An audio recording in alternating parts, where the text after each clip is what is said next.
Ce shiur est dédié pour un refreshema de Oraviva Bat Michel Bezrat Hashem.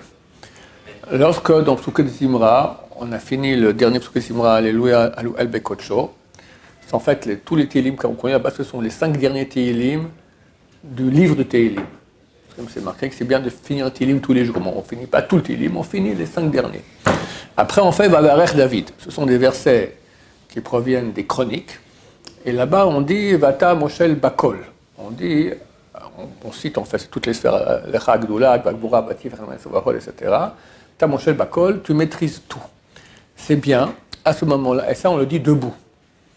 Pourquoi on le dit debout? Chaque fois qu'on fait les parties de la prière debout, ça veut dire qu'on est dans les 3 sphères du haut. Il y a 10 sphères, 3 du haut et 7 du bas. Quand on est assis, on est dans les 7 du bas. Quand on est debout, on est dans les 3 du haut. C'est de la Kabbalah.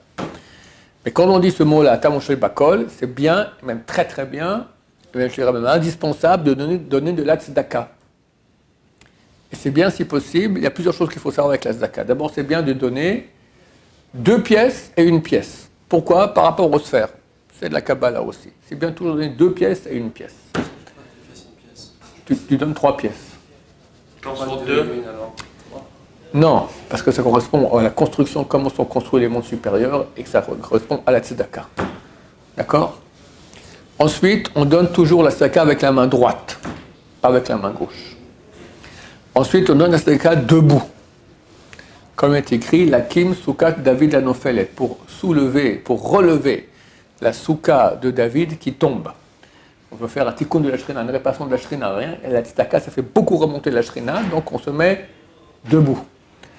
Ensuite, c'est bien de ne pas donner directement aux pauvres. Tu as un pauvre, pas donner à lui directement.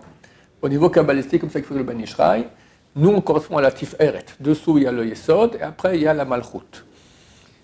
Chaque fois qu'il y a un flux, ça part de la Tiferet, ça descend dans le Yesod, ça descend à Malchut. Nous aussi, on va donner un flux maintenant de Tzedaka, il ne faut pas donner directement aux pauvres qui correspondent à la Malchut. Il faut donner par un intermédiaire.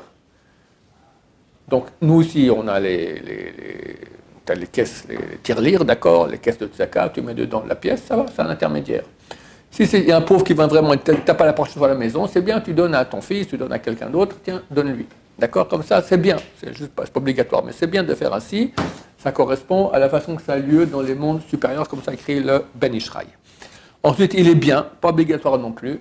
Quand on donne à Tzedaka, on fait une grande unification entre les différentes lettres de Dieu. C'est bien de penser que la pièce correspond au Yud du nom de Dieu.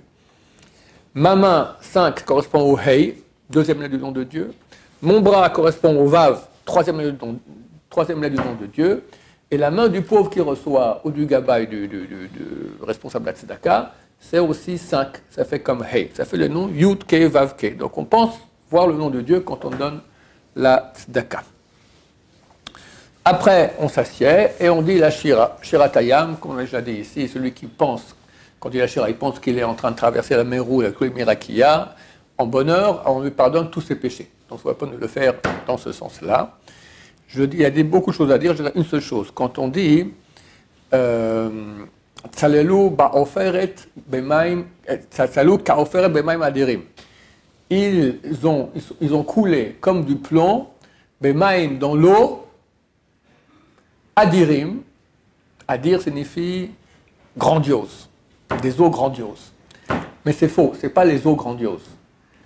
Tzalelu ka'oferet, ils ont coulé comme du plomb, b'maim dans l'eau, virgule, qui adirim, les grandioses, ce sont les Égyptiens.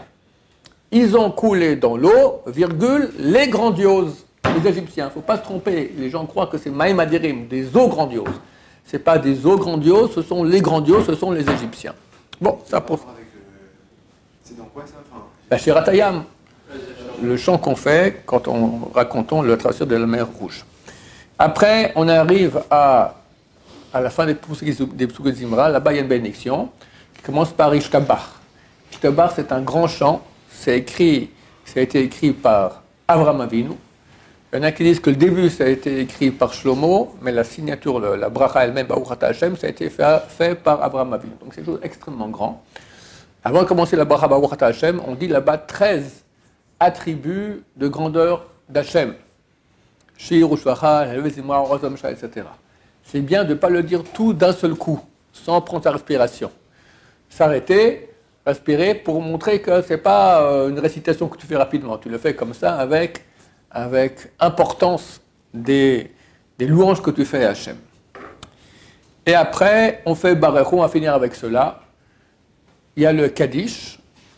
Et le Charsibourg dit Baruch Hashem Vorach, tout le monde répond Baruch Hashem Vorach l'Olam Vaed. Et là, je parle d'une chose qui est extrêmement difficile. D'après la halakha, on n'a pas le droit de se prosterner, même devant Hachem, si ce n'est aux endroits où les salles d'Israël ont décrété qu'on devait se prosterner. Par exemple, Modim, il faut se prosterner. Alon Shabéach, il faut se prosterner. Quand on ouvre la Torah, quand on lit le Echal pour le Sefer Torah, on dit Brir Shmei, ou Sagina Kame, à un moment donné, on se prosterne. D'accord, il y a des endroits qui ont été décrétés par les salles d'Israël. Et la Mida? Dans la Mida, très bien, 4 fois. Les sages d'Israël n'ont pas décrété que lorsqu'on répond Baruch Hashem Vorach l'Olam Vaed, il faut se prosterner. Ils l'ont pas. Ils l'ont pas. Nos frères Ashkenaz, oui. Nous, le Sfarad, non. Le Shaler Sibour, quand il dit Baruch Hashem Vorach, il se prosterne. Et après, vous verrez que tout le public, ils disent Baruch Hashem Vorach l'Olam Vaed, ils se prosternent ou ils se lèvent, d'accord, ils font toutes sortes de trucs comme ça. C'est faux. Ou bien, ils ont copié des Ashkenazim. Ça se peut, les Marocains, par exemple, étaient beaucoup plus proches des décisionnaires Ashkenaz que ceux de Babyloniens à l'époque, donc ils ont pris beaucoup de coutumes Ashkenaz. Ou bien, dans les endroits, dans des bleds où il y avait beaucoup d'ignards, le type qui priait, c'était le type le plus sage de tout, on le prenait pour un grand rabbin, c'était un ignare lui aussi. Alors, il se prosternait comme il se doit, Baruch Hashem Vorach, et tout le monde le copiait. Alors, il répondait Baruch Hashem Vorach, l'Olam Vaed. Mais j'ai vu les grands Rav Sfarad, Isor Nisra, Rav Yosef, Rav Messon Bachoul, Rav Yudat Sadka, tous les grands, ils ne bougent pas d'un millimètre. Baruch Hashem Vorach l'Olam Vaed. Maintenant, quand on est en France, qu'est-ce qu'on fait? Je ne sais pas. Parce que d'un côté, tout le monde se prosterne, toi tu restes comme un piquet. Je ne sais pas si c'est bien. Il faut savoir que normalement, on ne doit pas se prosterner à ce moment-là. Voilà. Sachez, en tout cas ici en Israël, le Charsibourg, quand on est Baruch, il se prosterne. Idem quand on fait le Zimoun après le Birkat Amazon. Alors, les gens font ils se lèvent comme ça. Non, rien du tout. On reste assis, tout à fait normal. Baruch Adonai, l'Olam, Amen, Amen. Bonne journée, messieurs.